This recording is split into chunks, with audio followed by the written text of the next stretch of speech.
Hello, আসসালামু আলাইকুম বন্ধুরা। কেমন আছেন সবাই? এলাকা থেকে ছোট ভাই মিজান এসেছে। তার আবদার আগারগাঁওয়ে যাবে। অ্যা ঘুরতে এলজিডি অফিসে গিয়েছিলাম। সেখান থেকে ঘুরতে আবদার করল যে ভাইরাল মিজান ভাইয়ের হোটেল নাকি আগারগাঁওয়ে। সেই খাবার সে খাবে। তো যেই কথা সেই কাজ। চলে গেলাম রিক্সা করে আগারগাঁওয়ে। গিয়ে আমিও অনেক কৌতূহলী ছিলাম। আ মোবাইলে দেখি কিন্তু কখনো যাইনি।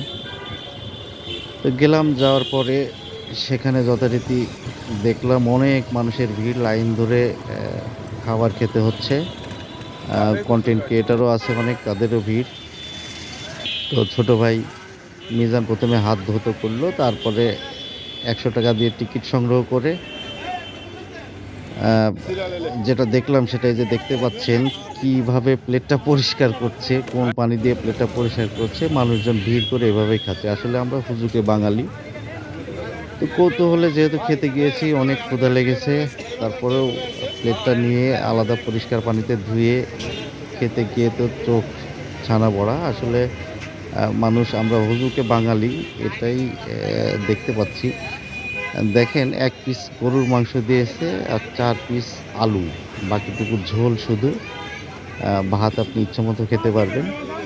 অ্যা এইটা এট এটা উনার ব্যবসার পলিসি। আল্লাহর মানে কুদরতও বলা চলে। তো খেলাম, খেয়ে চিন্তা করলাম যে আমরা বাঙালিরা আসলেই হুজুগে পাগল। আমরা খাবারের জন্য কি না করতে পারি। আর হাওয়ায় গা ভাসিয়ে কি করতে পারি। তো যাই হোক, সবার কাছে ভালো লাগলো, আমার কাছে ভালো লাগেনি। এটা মিজানের একটা ব্যবসার পলিসি। দিন যদি ১,০০০ মানুষও খায়, ৳১০ প্লেট প্রতি লাভ হলেও অনেক টাকা প্রতিদিন আয় হবে। তো যাই হোক, ভালো থাকবেন বন্ধুরা। একেকজনের একেক রুচি, একেকজনের একেক রকম আ পছন্দ। সে অনুযায়ী চলবে, খাবে, ফিরবে। এটাতে আমাদের কারো কিছু বলার নাই। তো সবাই এইটাকে ভালো বললেও আমি আমার চোখে কখনোই ভালো লাগেনি। ভালো না লাগারই কথা। কারণ এত নোংরা পরিবেশে এসে খাওয়া এবং হচ্ছে লাইন ধরে খাওয়া। আমরা বাঙালি, টাকা ১০০ দেখতে পেলাম কিন্তু খাবারের মানটা কখনো দেখলাম না। খাবারে কি দিচ্ছে সেটাও দেখলাম না। তো আপনাদেরকে দেখানোর উদ্দেশ্যে ভিডিওটা করছি, এই যে একজনের প্লেট দেখালাম। আ ১ পিস গরুর মাংস, বাকিটুকু সব আলু। আ তো যাই হোক, কারো ব্যবসা প্রতি পলিসির প্রতি কটু কথা বলতে নাই।